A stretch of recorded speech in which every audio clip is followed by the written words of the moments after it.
been contemplating my own gratitude on deep levels where I have time to be, just to simply be, in a world that is often very rushed to keep up with whatever else is going on. Adding that, I guess, to living at a distance from the societal norms, which includes simple things like the speed of downloads and uploads that I find are probably my biggest setbacks as I try and share. So I haven't been sharing nearly as much, especially in the longer format videos that I've been doing, or releasing some of the programs that I've been developing, until I come across a place of data, which may be in the next period of time. Beyond that is the desire to share the value of finding time in life to be, and to engage in ourselves without the distraction and agendas and the manipulation of our lives that we have to create to fit everything in. And I feel like there's a lot in regards to how much we can grow within ourselves during a process that is of stillness. And it's no wonder that ashrams and ancient civilizations had more life to explore, likely involving their higher states of ascension, understanding, knowledge and connection to infinite knowledge, universal wisdom, and the various things that might make us question whether the aliens visited them or whether they were just in a different space because of the space they were in. So I'm not only alien, but I'm also in a different space, and so I'm coming from, I guess, both places to raise the topic that is, I think, of value to us. I've had some conversations recently in relation to people standing up to the circumstances going on socially and environmentally, and having a lot of experience in that. I recognize there's a lot of value in it, but the value comes from understanding where the desired outcome is. And I feel like we are not as connected with ourselves to know the desired outcomes that we might choose should we actually be successful in achieving our goals, which makes me question how successful they'll be because of the nature and the notion to which they are progressing. It is more reactive rather than the ability of response or responsibility. So I've been finding a lot of centered states of mind, a lot of quiet time, which has been a download day after day after day to turn into using so much ink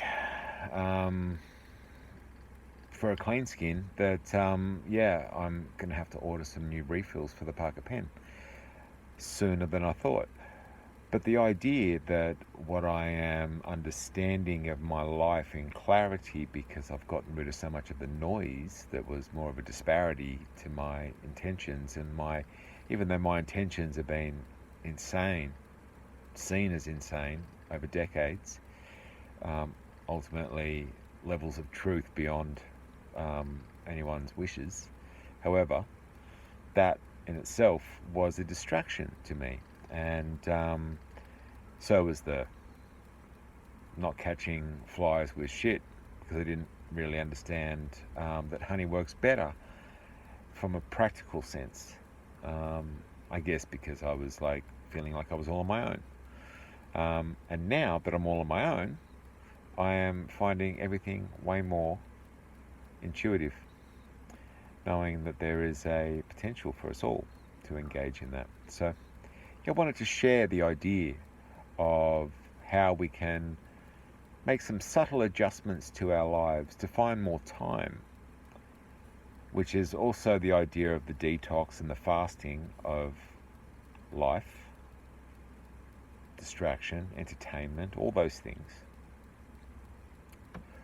Enabling clarity before sleep, read something, connect with what you might want to understand more the following day, so that you can let the subconscious, while you sleep, process and be able to deliver you answers. They've always said, if you've got to make a big decision, you're better off sleeping on it first, because you'll go to sleep thinking about the big decision and you'll be able to process it without the distractions, without the historical state of reactions, and end up waking up to an epiphany, which I find is probably what we need more of now than the reactions and distractions, and obviously the consequences that those things being maintained end up bringing to our lives.